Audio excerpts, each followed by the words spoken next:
In the air, Srishan takes it! India wins! He'll come back for the second. India have won the test match. India have won the series. They're going to get back for two. India at home. Lords goes wild.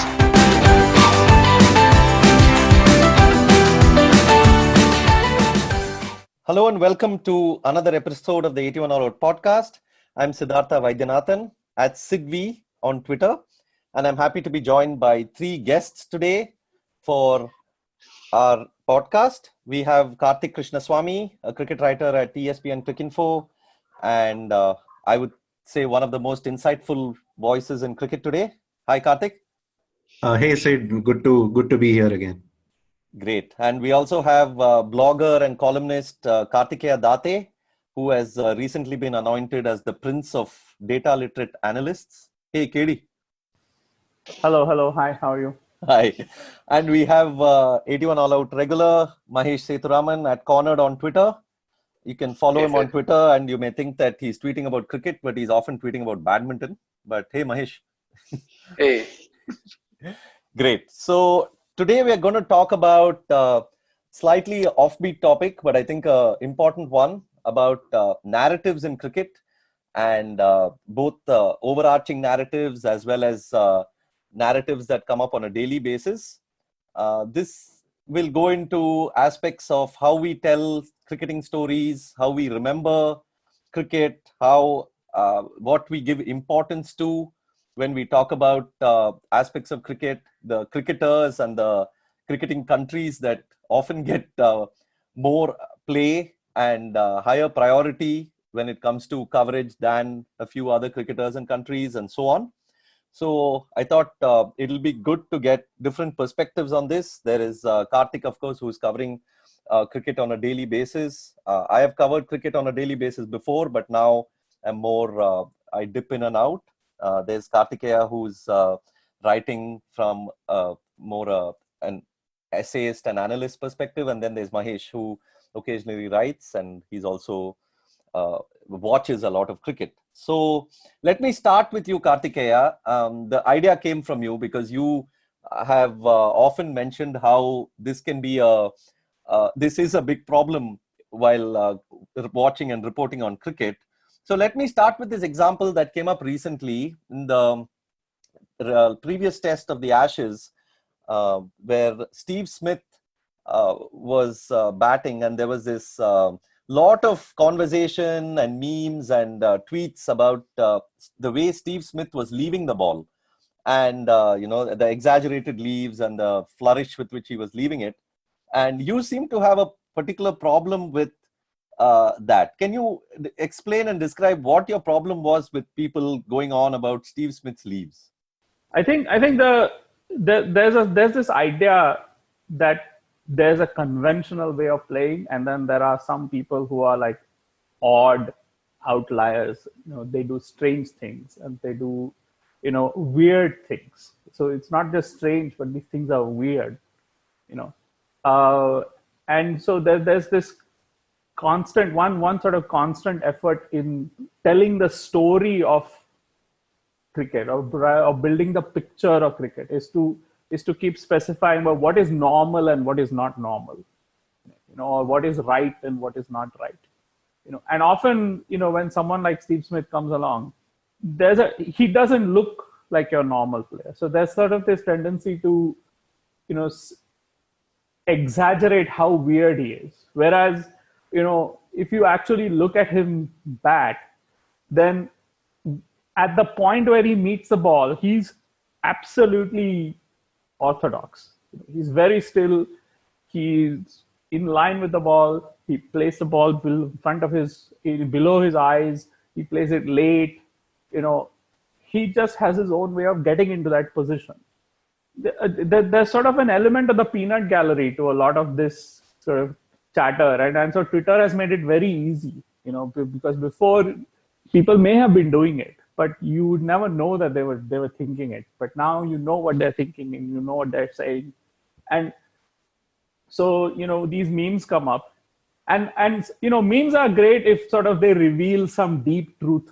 They sort of point to some deep underlying truth, but often in cricket, these memes are not sort of about anything. They're just sort of about you look at something and at first glance it appears one way, and then so you sort of run with that.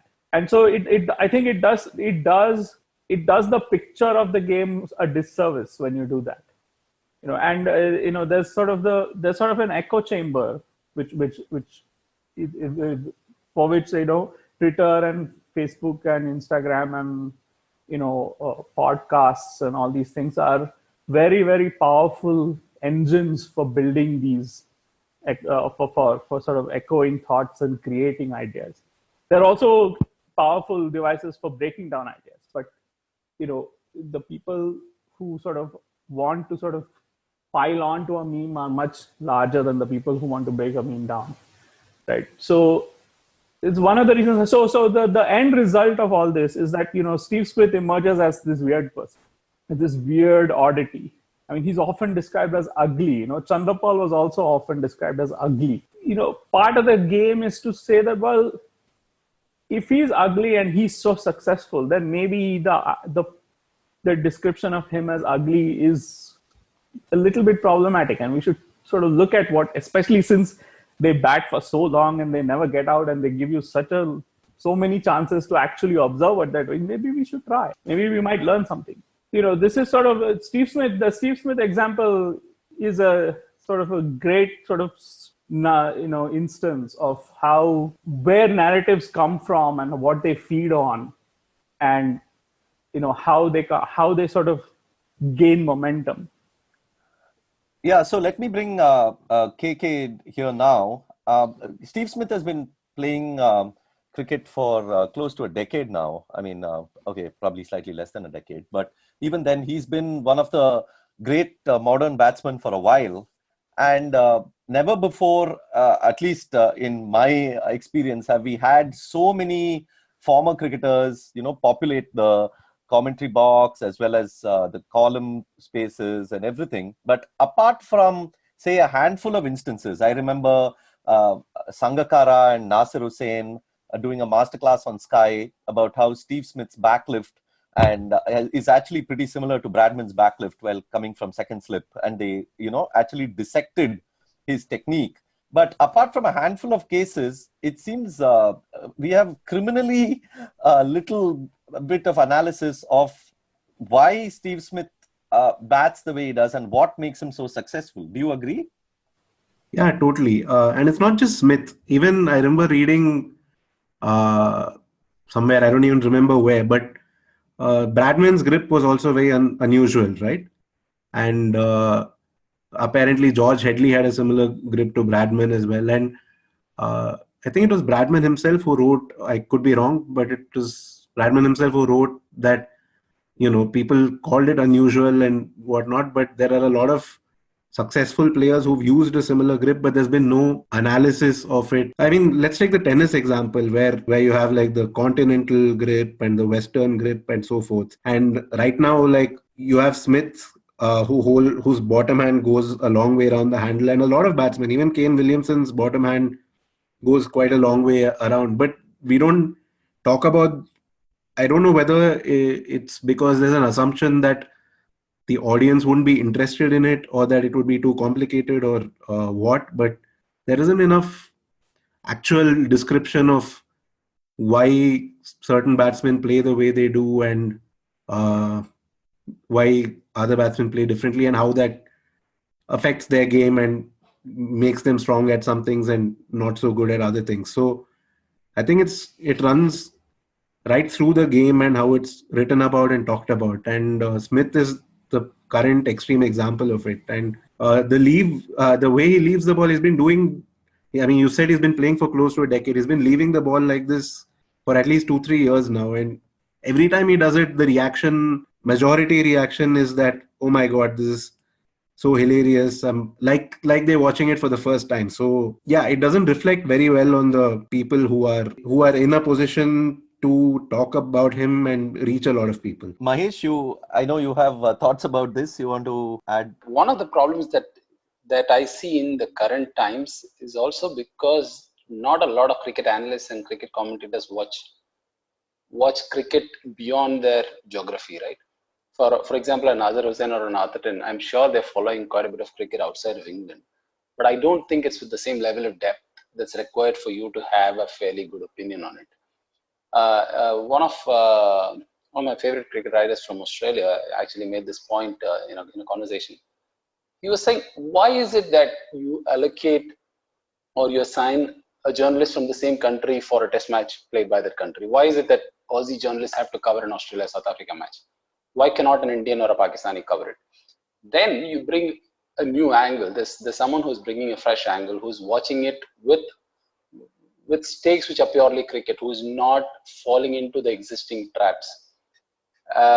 So that could, I mean, Stephen Smith is a slightly unique case. So in the sense, the outsider is probably going to be treating him more like a zoo animal than even an Australian.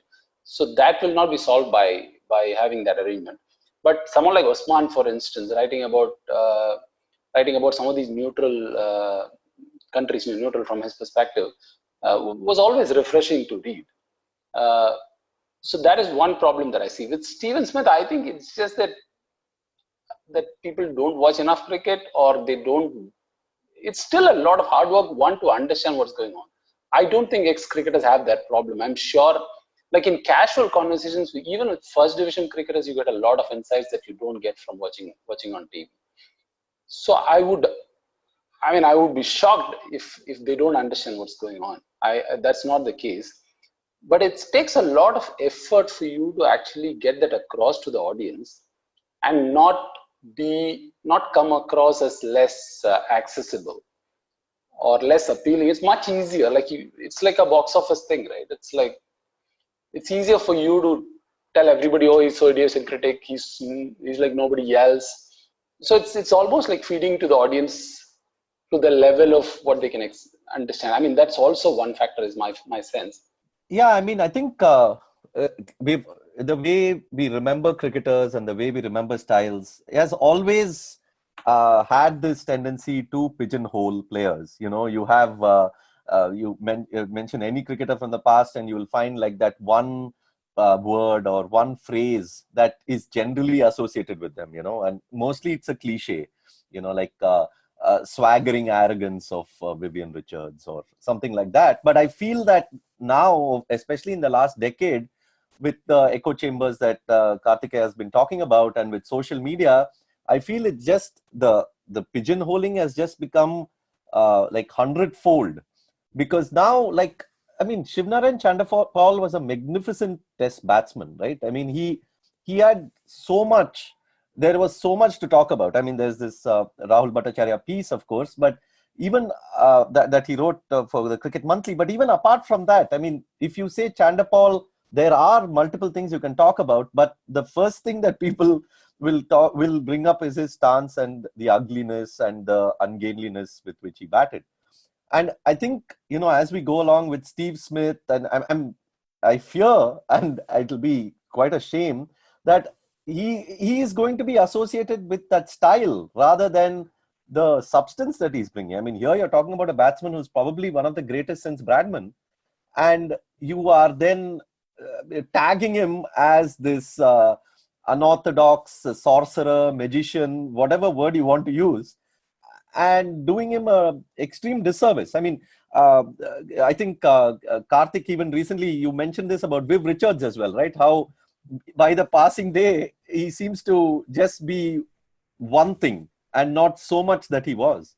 It's partly because he himself feeds that narrative. I don't know if there's something that makes him not want to talk about his own game in more complicated terms, but he's happy to feed that narrative himself. You mentioned Chanderpaul, and it's the same thing. And once you use the word ugly, like Karthikeya said, it really reduces the scope for what you yourself will see when you watch something. For example, a lot of people think Simon Katich was an ugly player. I never thought so. I loved watching him bat, and there's so much more to his game. He was so wristy, and the way he would, clip the ball through mid-wicket. I found him very good to watch. But you put the label ugly on someone and it becomes widespread and it doesn't allow people to watch somebody with fresh eyes. But one point though, and Kartikeya can probably chip in with this, like when you watch a game, like when you actually hear the commentary, either radio or TV, they don't, they're not so quick to label like with terms like ugly and things like that, obviously, because they're on air.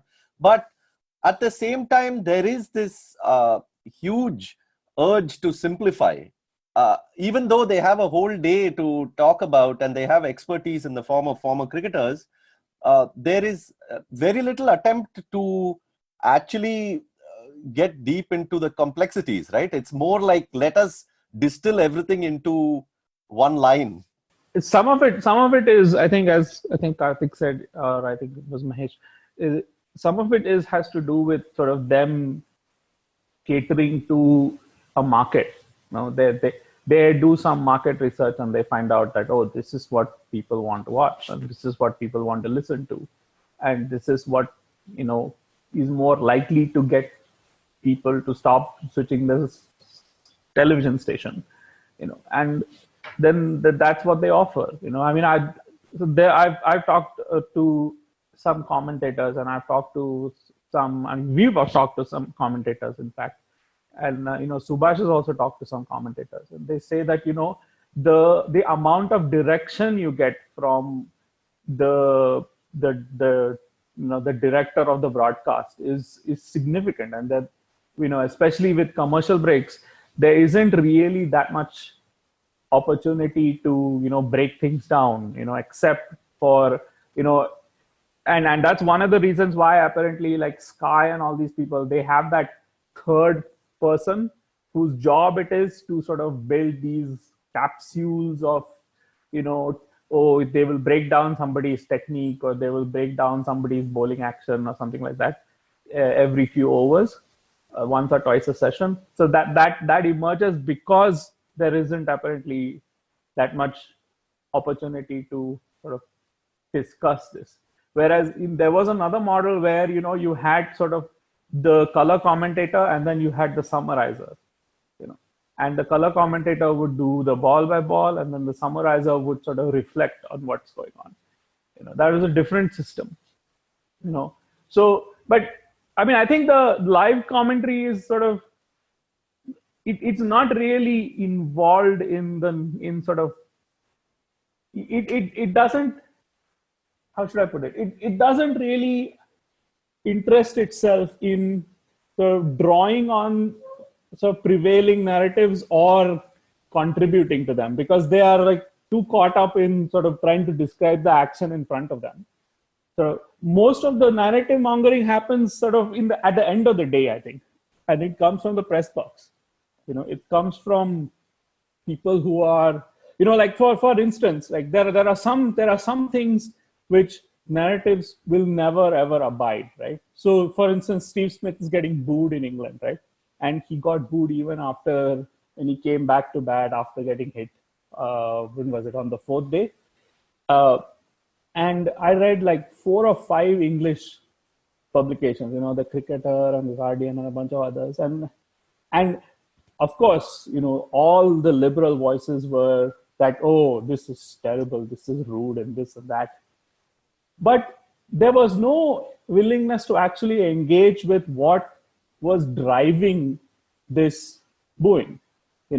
It's like there's this, they all sort of unproblematically say, well, these are all moral arbiters of, what is right and wrong in cricket. They're not. I mean, they're plainly partisan English fans, who are sort of fueled with alcohol or whatever it is. And, they've decided that they are going to boo Smith and Warner and the other guy, Bancroft. And they're going to do it no matter what. Right? So this is not there are certain things which suggest that, there's a discipline to this narrative mongering. That the narrative also serves to sort of leave out certain subjects. Partisanship is one of those subjects. All cricket writing panders to some partisan instinct in the audience. That's what builds loyalty. But very, very few sort of cricket writers and very, very few bits of reporting is honest about pandering to that partisanship. So this business of Smith is ugly. Smith is the Smith is ugly thing is also sort of, it's not an Australian thing. The Australians will never say that Smith is ugly, but the English will say that. And when Smith comes to India, the Indians will say it. Because there is this, they have to sort of, what are they in their heads sort of saying anything nice about Smith, or paying any amount of serious attention to Smith is a slight on somebody else.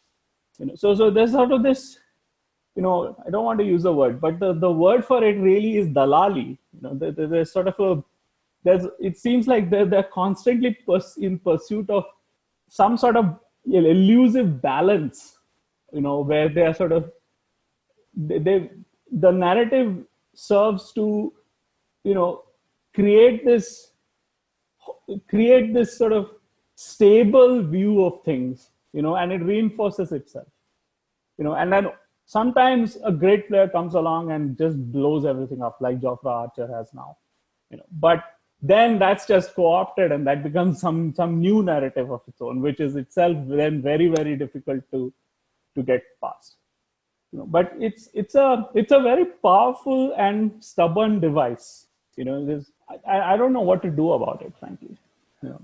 Well, let me get the press box perspective. I mean, when I was one of the things that I found both limiting as well as convenient when it came to covering cricket was you watch a game, and if you're at the game, at the end of the day, you usually write a match report. But if you're not writing a match report, if somebody else is doing that, you usually write the second piece, which eventually what you end up doing is you end up isolating either a passage of play, or you end up isolating an aspect of the game, aspect of play, or a certain player, which is usually the player, and the player of the player of the day, and then you sort of write a piece on him. So what that ends up doing is that invariably it begins to amplify one particular aspect of the day much more than the others.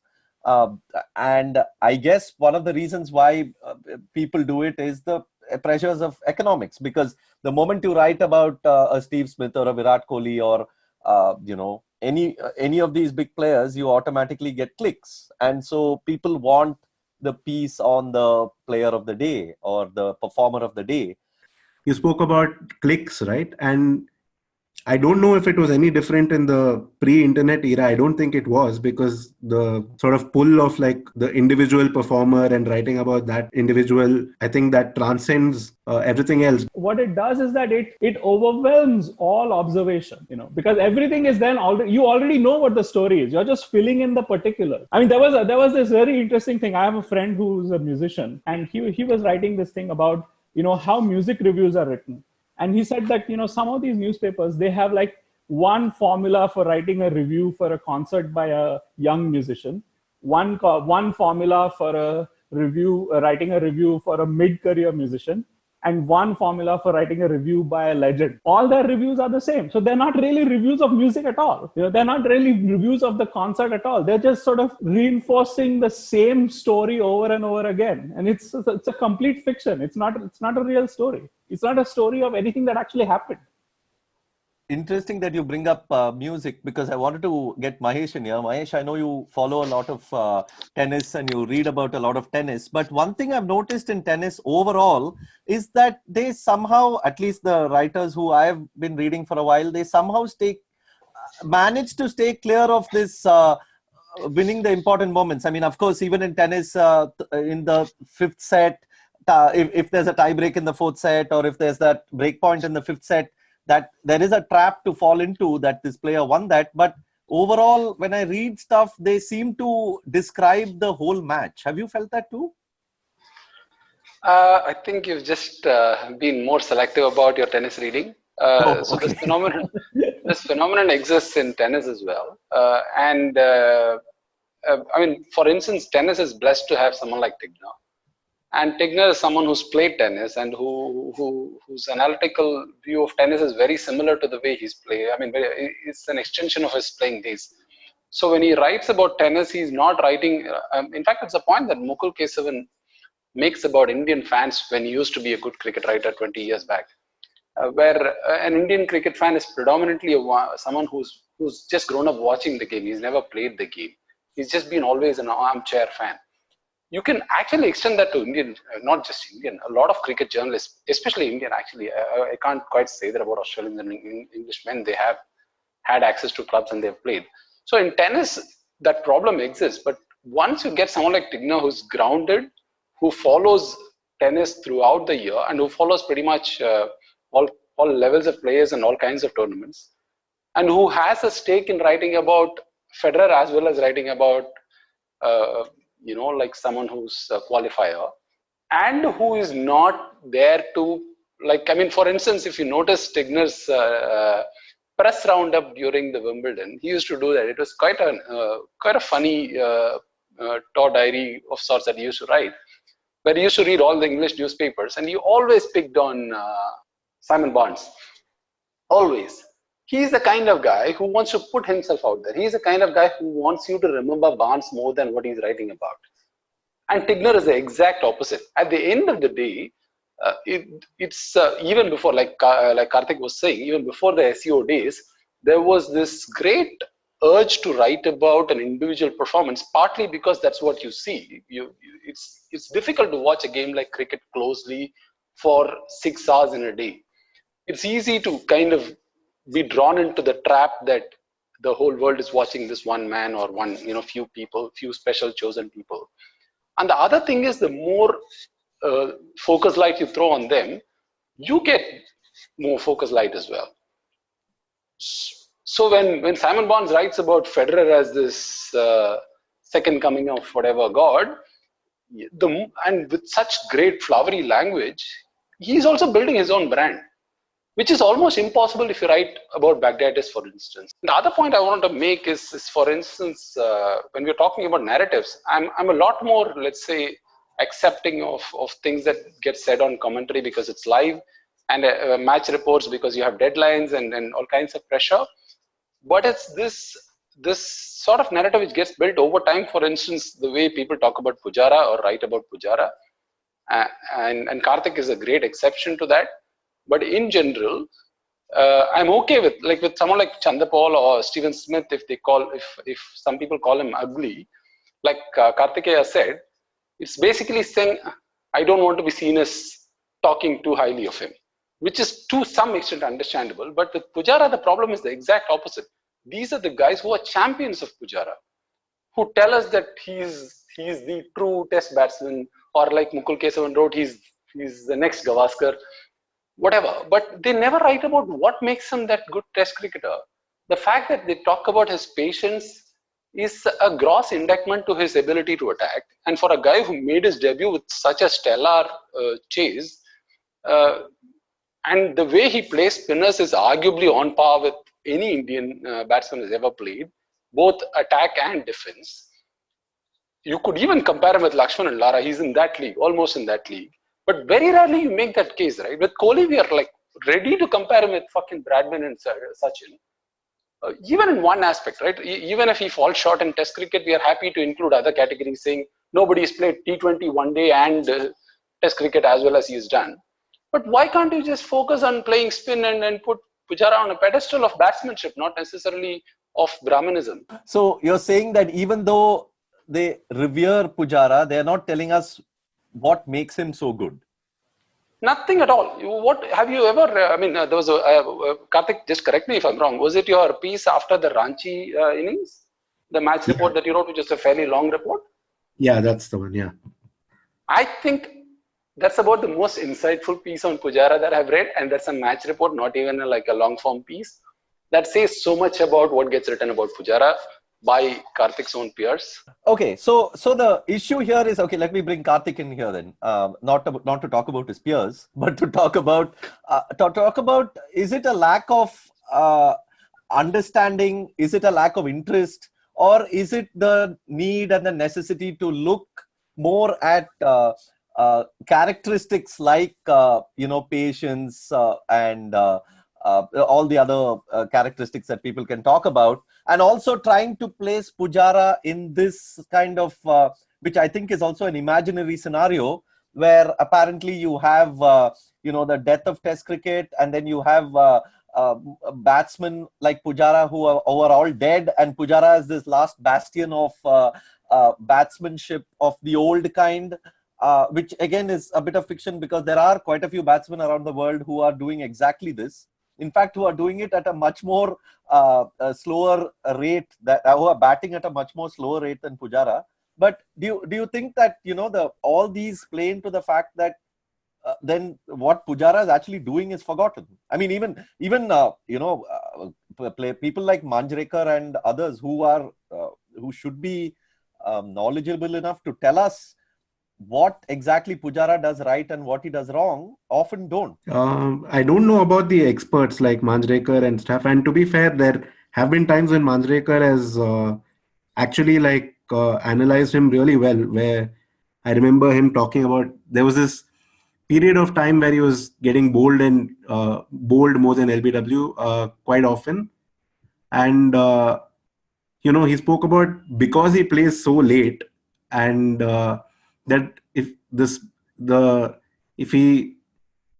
other batsmen in the same situation make a slight error and are slightly late on the ball, they still get bat to ball, whereas Pujara plays it so late that if he's a little late to the ball, he's missed it. So there have been times when Manjrekar, and I don't there are a few other examples who have looked into his game a little more, but from a press box point of view, I just think there's this preset narrative that people go into watching cricket with.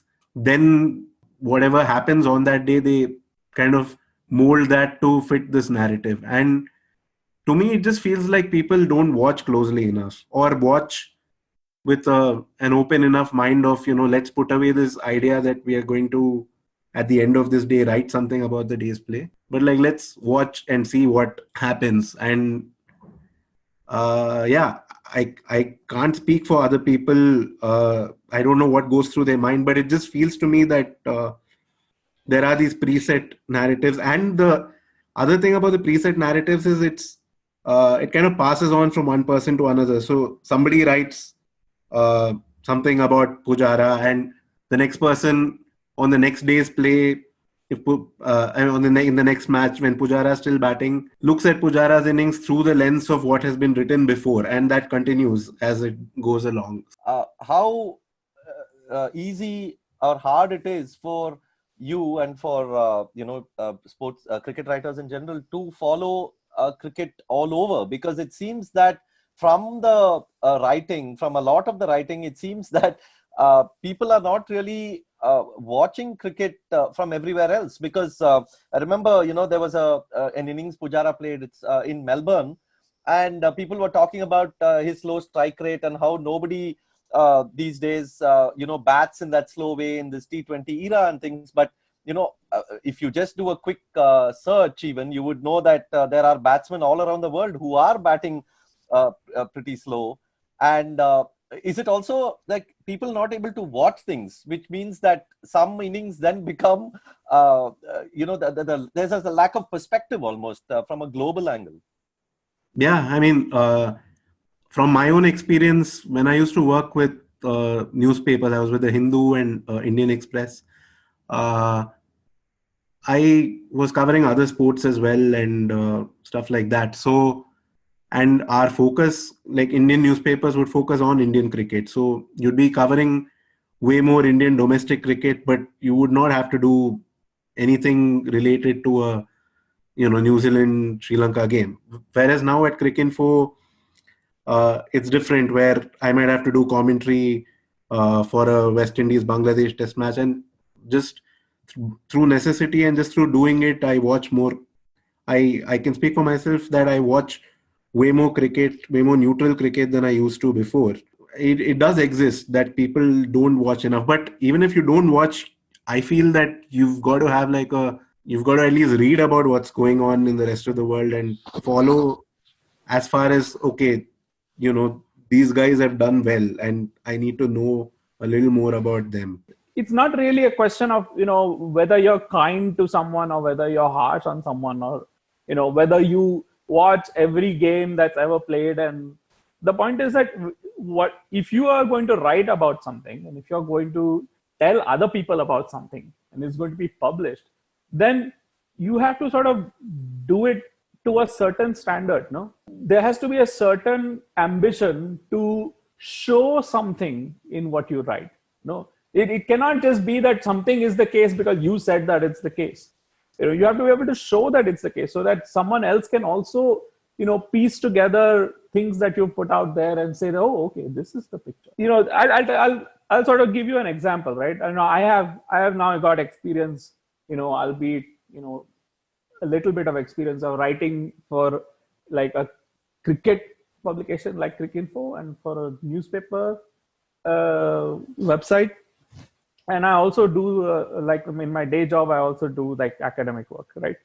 And the big difference between the two is that in the academic job has two things which are not there as a rule, and Cricinfo is a slight exception in some ways to this point. But the academic work has two things which are not there. One is method, and the other is some notion of peer review. So the method implies that there's an element of demonstrability. You have to be able to show an argument. You have to be able to say that, okay, this happened and this happened and this happened and this happened, and therefore this is the picture. And there is not anything of that. I mean, what the narrative does is that whatever you say about, well, this happened and this happened and this happened and this happened, like, there are innings where Pujara is like, in the morning session, he'll be very, very watchful, but then in the afternoon, he'll open out, when the ball isn't moving so much. And like, there will be a phase where he'll make like 40 runs and 50 balls, and then maybe something else will happen. And then he'll, become watchful again. So Pujara is not any one of these things. He's not a slow batsman, and he's not a fast batsman. And I mean, he's a really, really, really good player. That's how you become a test player who averages 50. He can do all sorts of things. And if you have this narrative, then what the narrative is doing for you is that it's giving you an excuse to not watch, because you have a ready-made story to tell. I don't really care whether, people watch like Bangladesh versus New Zealand or West Indies versus Sri Lanka or whatever it is. You may not know very much about Craig Braithwaite, and you may not know very much about Soumya Sarkar's, free scoring ability, and you may not know much about Dimut Karunaratne or anything like that. But that's all fine. Or Akila Dhananjay's shaky action, and yet his effective spin bowling, and how he used to be, how his status as a batsman or a bowler has always been sort of dodgy. All that is fine. You may not know all that, but when you do watch a game, then watch it. No, actually watch it and observe it and write about it. Forget about what people expect you to say about a certain player, because that is the way to actually do justice to what the game is, what the cricket is, because that's what the attention has to be on. Like, what are the players doing? What is happening in the game? Because one of the things is that people will listen to this conversation and say, well, what's the point of it? And the point of it is that, a vast sort of amount of cricket is being played now, and a very little of it is covered with care. And I mean, okay, some of us are not actually journalists and who watch every game, and it's very hard to do a good match report, or to do a match report with the same care and attention day in and day out as it might be to cover maybe say 10 or 15 pieces in a year. But those are different skills, but that still doesn't mean that you sort of take recourse to these narrative tropes, no?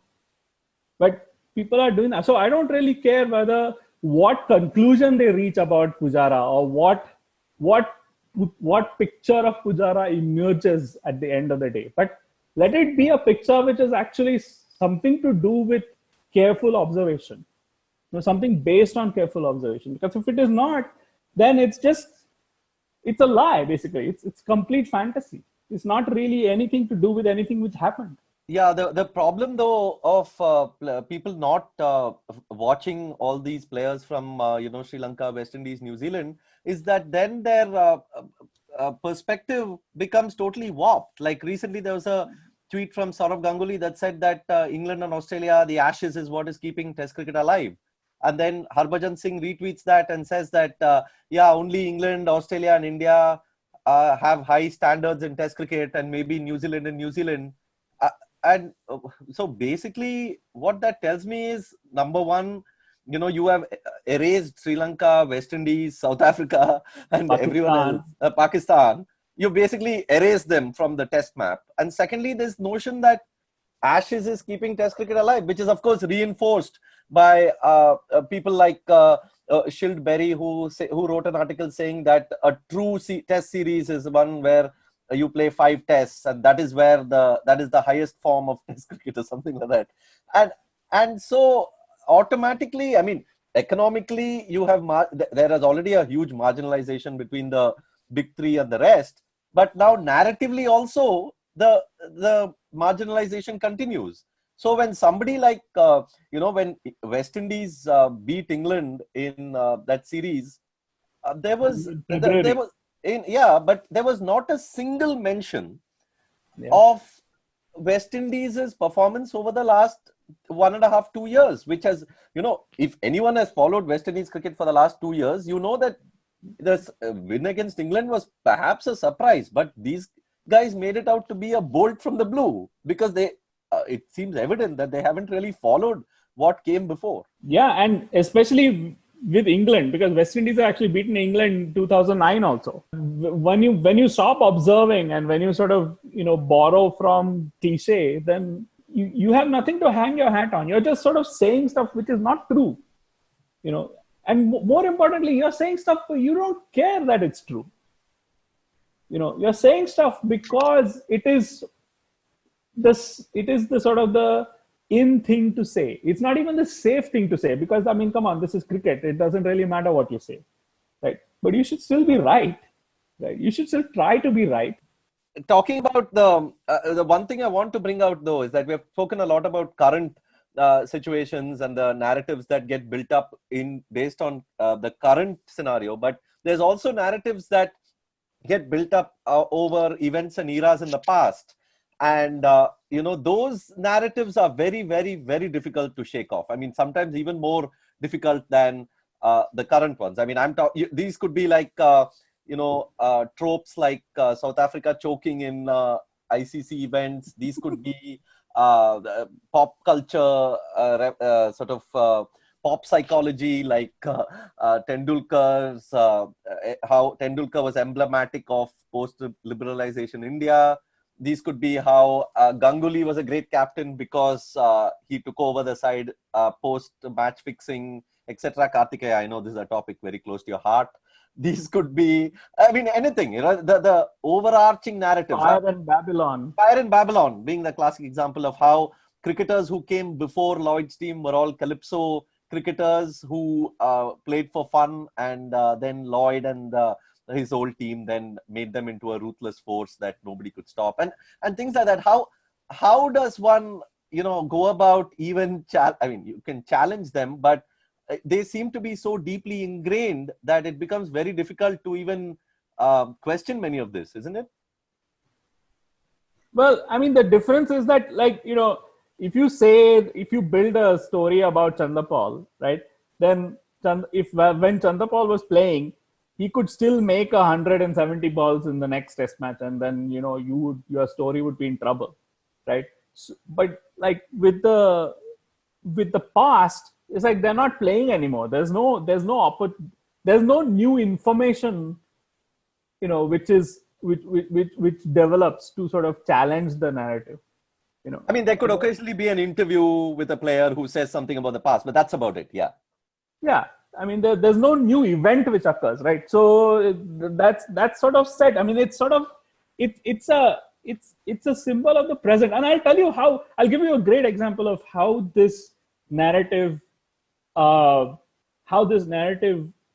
takes root and how deep it goes. Okay, I had this friend in Bombay, and he was a big cricket fan.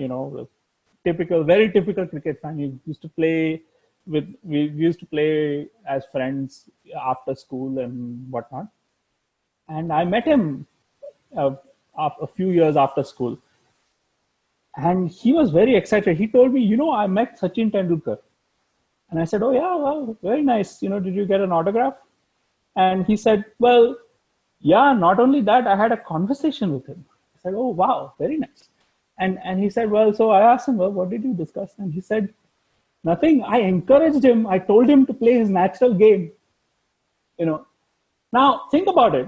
This is a guy like me, and he did not mean that as a joke. He meant that absolutely seriously. Now, what kind of picture of the game has to exist? What picture of the game has to be constructed by people who, provide that picture of the game for this guy to sort of give advice to Tendulkar. Like, you play a natural game. You remember what this is about, right? Back in like 1998, 99, 2000, there was this whole thing about, Tendulkar is such a great player, but he does not win games for India, And this sort of got written about a lot, and this and that. And, Tendulkar's response to that was, I'm going to just play my natural game. And there's this famous, probably apocryphal story of him, answering back to some Australian sledger. There's always some evil Australian sledger involved in these stories, and telling him, I will play my natural game in this squeaky voice, And so, but I have always thought of that story, and I've always wondered, like, what must my friend think cricket is, and what must my friend think these people are doing when they are playing like this highly elite competitive sport? To actually think that this business of, play a natural game is good advice, So, and that was a live story. So then you can imagine like what happens with like a story, like a narrative arc like Fire in Babylon, which is so potent, or, a narrative arc about, Ganguly's team, or a narrative arc about South Africa being chokers. This is like, I find this to be sort of we have this, it seems to construct these very, very unsporting pictures, unsporting sort of caricatures of the game. And maybe it's just me, but that sort of thing I think about quite a lot. And that sort of thing bothers me a lot. Far more so than like, someone misreading whether, Steve Smith uses shuffles a lot, and sometimes he doesn't shuffle a lot. And, sometimes people say, well, that variation doesn't really matter. Those sort of details, okay, fine, at least they're watching. But there is sort of this, the narrative works at a much sort of higher level of abstraction, I think, and with the past, it's almost impossible to correct. Well, one of the things I really enjoy watching and as well as experiencing is when the players themselves challenge the narrative, which then makes it a really potent tool, because then invariably, I mean, you have to report on it because, the player's saying something and you would invariably do it. But when a player says something and when a player challenges a dominant narrative, then there is a better chance of there being a correction, rather than when, somebody saying it from the outside. So like during the World Cup, Owen Morgan, before they played against Australia, in the press conference was asked about whether England was told that England have historically had a terrible record against Australia in the World Cup, and does that play on the team's mind? And obviously that was like a narrative over a period of time. And Owen Morgan just coolly said, no, we've just played them. I've just played them once before in a World Cup, that is in 2015.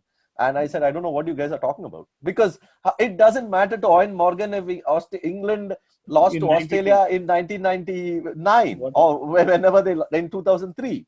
Right? Yeah. That's a different team, a different era, everything. But the narrative has built up. But I was glad that Morgan challenged it. But at the same time, you have AB de Villiers, or sometimes I think even Faf has said, yes, we do realize we have a problem when it comes to ICC knockouts. And so in this sense, the players have actually bought into the narrative, which makes it very, very difficult to correct it. Karthik can speak to this better, because there was a famous interview, I think he did it with Ashwin about T20. There was Monga. Sorry, Siddharth Monga did it, right? I don't think people talk about T20 the way they did in, say, 2008 or 2009. But yeah, it's still like how Rishabh Pant gets talked about sometimes, right? Where there was this innings in the IPL recently where he made, I don't know, 40, 50 or whatever. Then with Delhi needing very little to win, he gets out, hitting to long off or whatever. And then Delhi lose a bunch of wickets. They win anyway, but they lose a bunch of wickets. And you still have a lot of people piling on to Rishabh Pant for that shot he played. And, it's a little bit understandable when they do that, for a one-day game. But it still happens when he gets out, hitting shots like that in T20. And that view does exist still of, I don't know, like consolidating and keeping wickets in hand, that kind of thing. And also about bowling.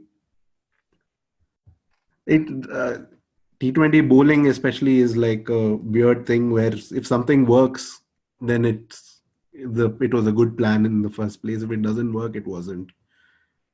And that's assuming that you understand, that you spot some kind of pattern to discern a plan in the first place. Yeah, because Ashwin famously said that the best ball in T20 is a long hop, no? I think was... Yeah, like a short, he said like a short, wide and shit ball or something like that. Like six well-constructed bad balls is the way to go. And yeah, that it is actually true, yeah. But talking to players, Karthik, and when you meet them, do you often find them challenging certain dominant narratives? I haven't really spoken to too many players, so I don't know. No, but I'm saying even in press conferences and... In press conferences, no. In press conferences, this is the thing. Like, I think, one thing is cricket journalists read too much into press conferences. And for a player, a press conference is just a formality more often than not, that just needs to be quickly gotten through and done away with. So they just say the simplest things and leave as soon as they can. So they aren't really speaking their mind or even thinking hard about the questions you're asking them at press conferences. Yeah. The problem is that, I can bring Mahesh into it. Mahesh, you were once talking about how the Tendulkar farewell series narrative, actually got documented in the latest edition of Ramchandra Guha's book as well, right? Yeah, he had the second edition of, Corner of a Foreign Field, right? Yeah. Where he talks about how the cricket board of, BCCI, bent over backwards to accommodate Sachin's farewell series at the cost of cancelling a series against South Africa in South Africa, which is, it's okay. I can understand a very casual fan assuming that to be the case. But anybody who was reasonably clued on to cricket, forget someone like Guha, who I expect to be, reasonably clued on to, especially Test cricket, would understand that there was a conflict, there was a political conflict between BCCI and CSA, and that was brought about by Srinivasan's objections to Lorgard getting elected as the head of CSA. And that brought about first initially a cancellation, then a truncation and whatever. And as a retaliation, they wanted to do something, and Sachin kind of put his hand up and said, "You can blame it on me," and said, "I'm announcing my farewell." In many ways, Sachin is caught in this extraordinary circumstance of, and it was that went a full round where so many people said, "Oh, they've accommodated a series for him or whatever," which is okay. I mean, you can criticize accommodating a series for him, or for instance, he apparently wanted to have his last test in Wankhede. You can criticize whatever you want. But you cannot present a picture where this series came about because of Sachin's decision to retire. It came about because they wanted to retaliate against CSA's choice of their president. Yeah, especially in a book, and especially given that this is something that is perhaps going to be read 20, 30 years down the line as well. No, a lot of things, right? Even for instance, the whole Mukul Kesavan rant around that Sachin's retirement. It makes me question so many other things that I have kind of taken to be history, reading from people like him, right? So now where do I stop? If you, I mean, historical narratives as it is, as we've already discussed, there is no way of getting new information for us to validate or challenge them. No, unless you're an actual historian. I mean, at least I am not, right? You go back and you look at the newspaper record from that time, and you have to actually do the work then. That's fine, but I'm saying this is a contemporary reality that I am aware of, I am clued on, and if this is your reflection of a contemporary event, I don't know how much I can trust your historical interpretation. Yeah, that's one problem. I also want to touch upon the other point that Sidvi raised of players buying into it. I was recently listening to the Sky podcast on the 2005 Ashes between Nazir Hussain and Michael Vaughan. For an iconic series which produced such breathtaking, brilliant cricket, the number of discussion points that focuses on silly things about firing a throw right on top of Ponting's head to communicate intent, or walking faster than the next person, or some shit like that, I believe that players tend to, see, at the end of the day, when you're looking for cutting edge performance, a little better than what is already there, you're going to scratch at every possible thing, right? One of them is also the psychobabble of the current times, focus, intent, visualization, and all that. And they actually believe that, I can't believe that Vaughan and Nazir Hussain spent so much time on highlighting these little odd things. I'm sure it's like Ganguly going late for the toss. That had absolutely nothing to do with India winning the 2001 series. It's one thing for some of the other fans to build that narrative, but imagine Ganguly himself coming and saying, "I went for 6 minutes late, and for the toss 6 minutes late, and Steve-O was, mind fucked," and that kind of played out for the rest of the series. Thankfully, Ganguly hasn't said that. So to his credit, he has not said that. But you listen to this conversation. I find it amazing that they buy into it. They believe that talking this psychobabble actually makes them appear more intelligent or whatever. Your primary skill is cricket. You can boast about it all you want. I don't want you to boast about things like I threw, over Ponting's head and he was pissed off and that got carried over into the oval and he was shouting at the substitute. That doesn't work like that at all, man. There was the Viv Richards quote recently. Apparently, he went out for a toss with Chris Cowdery, and he went out in flip flops and shorts. And he said when Chris Cowdery was reading out the team to him, he said, "Play any team, it's okay." And that became that was tweeted, and then Brian Lara retweets that and said the most confident cricketer ever and all that. But I'm like, this is the reason why he's the most confident cricketer ever. Come on, the guy faced Lilly and Thompson, man. That is probably something you can highlight. What are you highlighting this for? But that's also the thing about the whole fire in Babylon thing, no?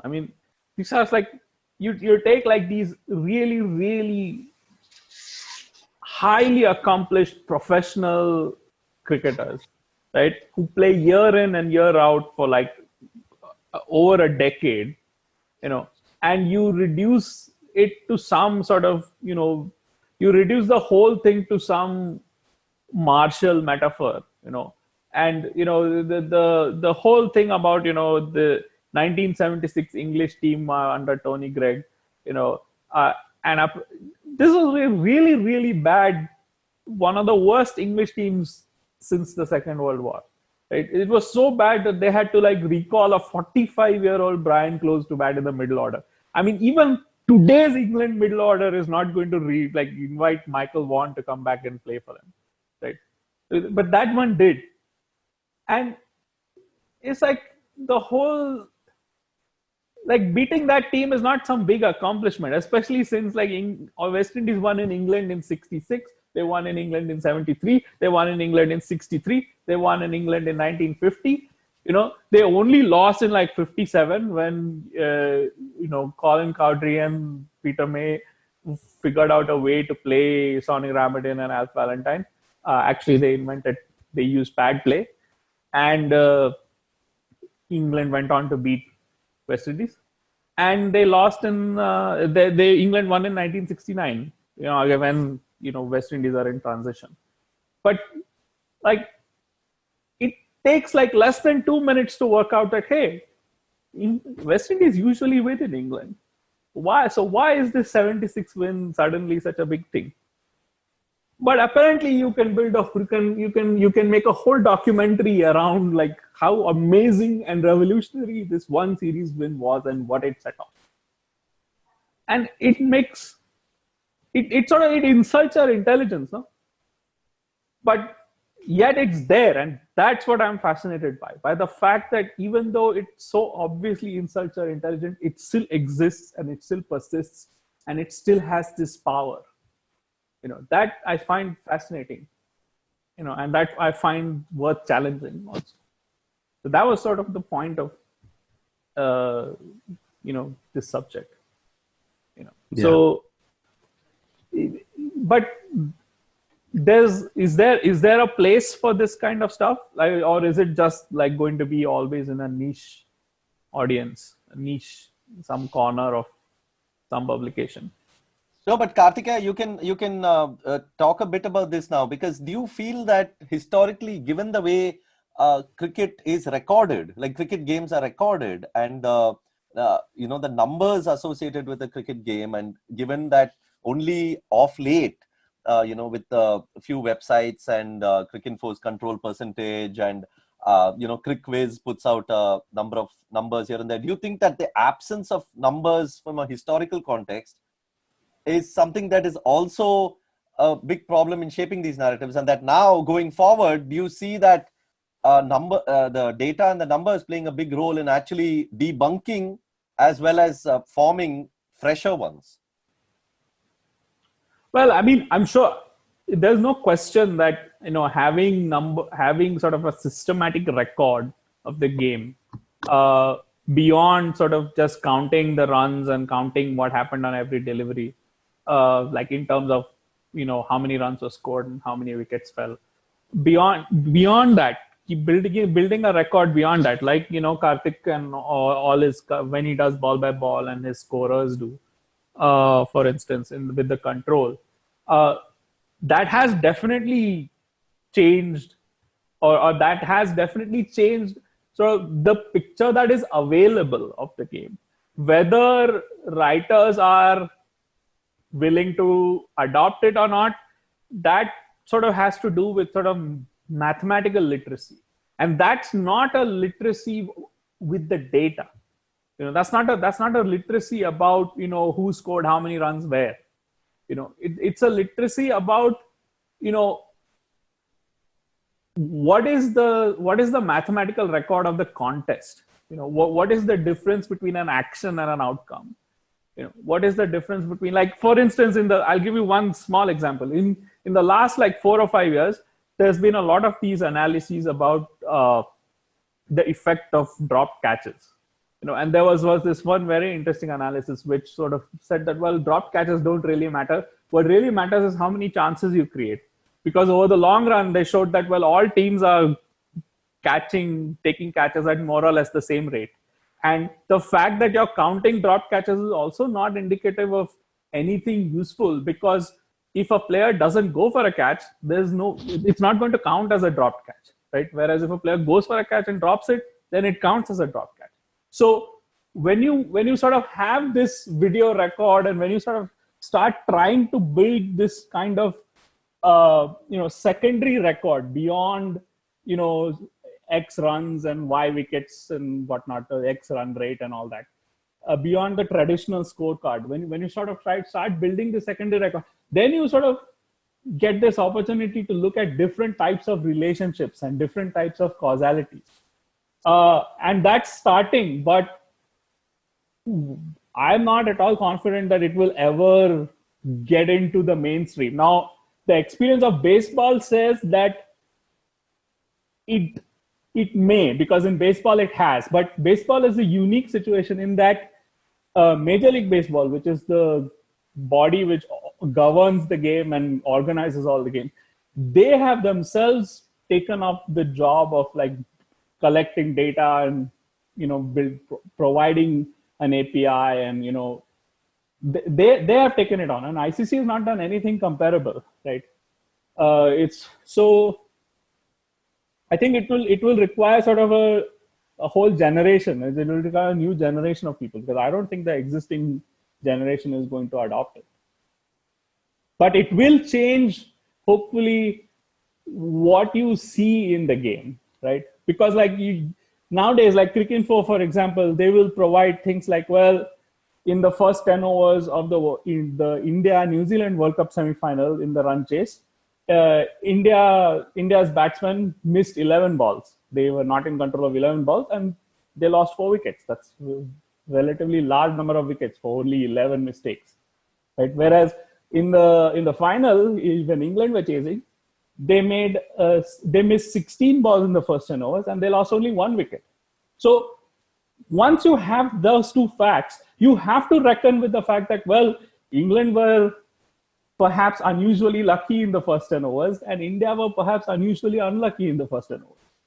And then once you have that fact, then you have to reckon with, well, okay, then everything that happened after that has to take into account these two facts. Like, you have a record which shows you this, right? And you cannot have sort of then your narrative has to sort of go away. You cannot sort of build your usual story about, India are not built for these run chases, and they choke in these big chases and this, that, and the other. And, Smith plays well under pressure and Kohli doesn't, and all this nonsense doesn't go away. You cannot be chauvinistic anymore, right?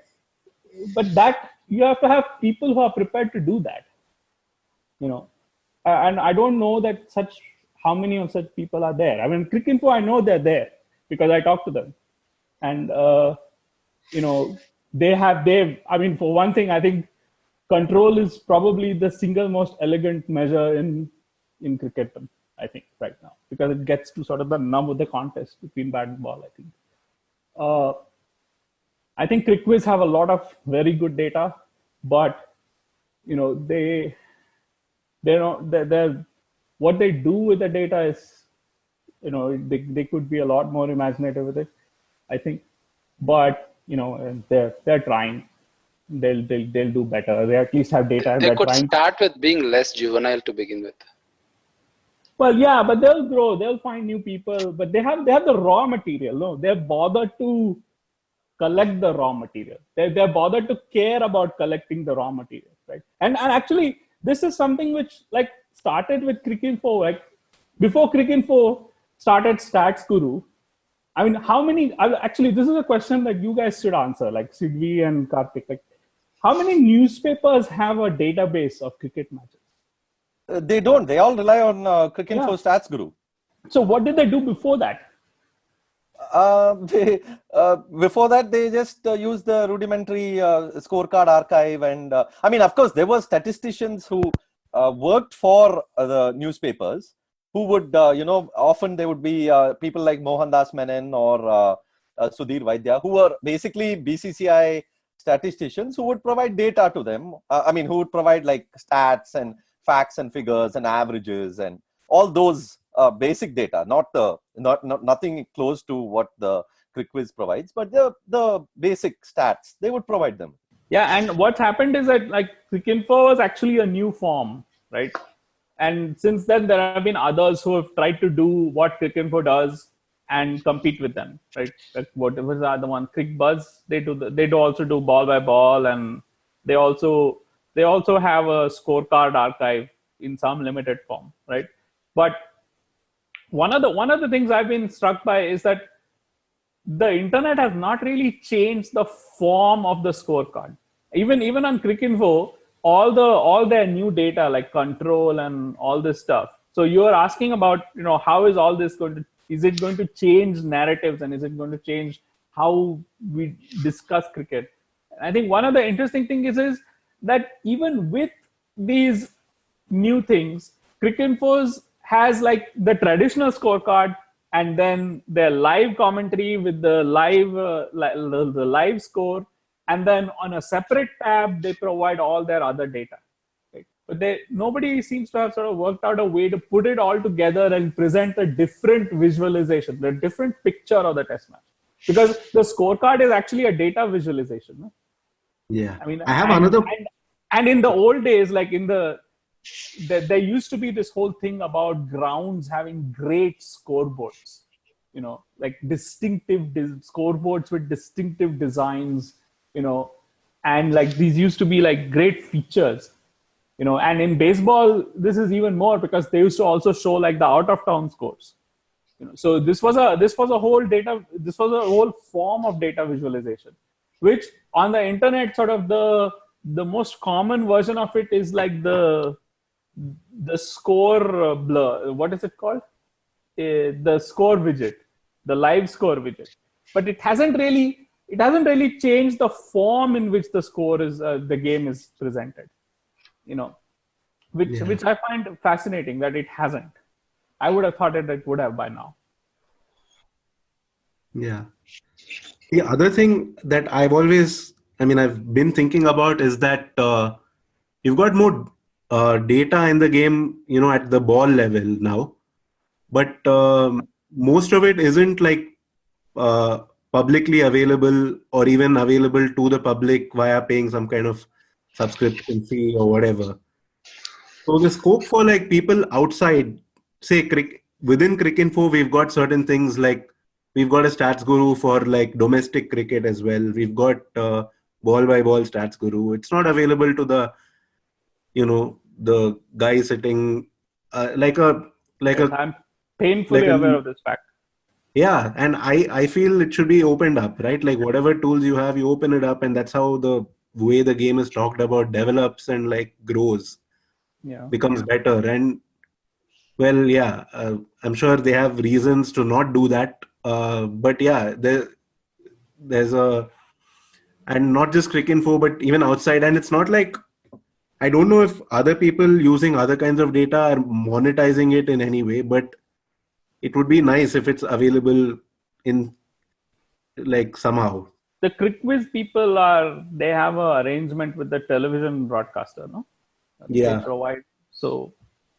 Yeah, but what this has done, I think, is that it's created like a division. So you have like CricViz talking about the game in a certain way, and other reporters talking about the game in another way, and there's no mutual kind of thing where there is a little bit of it, but not enough. I feel of like seamlessly like integrating like how you tell the story of a day's play with numbers. It becomes either like very numbers heavy, and like sometimes I don't know if those numbers are used with the like I don't know sometimes if people who do the numbers type thing fully like get the processes that generated those numbers, or like I'm struggling to describe this, but yeah. I mean, people. For example, people will give an average over 5 games and compare it to an average over 70 games. And or just that this person averages 20 point whatever when it is in this particular line in length, but like to contextualize that and say maybe like attempt to say like, okay, this is why that is the case. I don't see that connection being made. And I think and Karthik is absolutely right in terms of it creating two sets of two kinds of writing. One, you have writing that is quite devoid of any data. I mean, you're just people are just talking about the in sense of averages and strike rates and the old methods of talking about things. But then you have a whole set of places that are talking about completely new numbers and ways of telling stories. I mean, CricViz even has, Cricinfo probably too has it. I mean, the seam, amount of seam and swing and spin and, which ball spun the most in the day. And they have Hawkeye data. Exactly. We don't have the raw Hawkeye data, which it would be great if we had it, but we don't. No.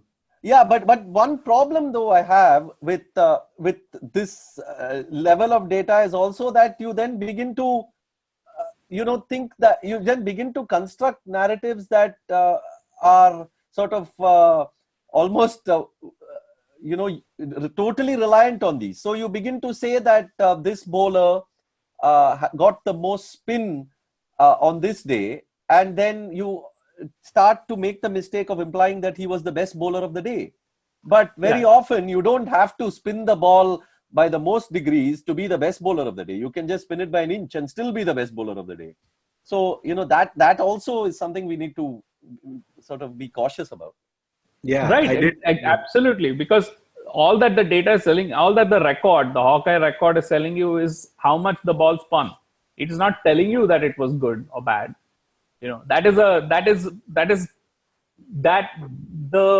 fact that you think that it's good or bad, or whoever the writer is thinks that it's good or bad, comes from the writer, not from the record, right? So it's not going to tell you the story, but it is going to give you a systematic picture of the record, right?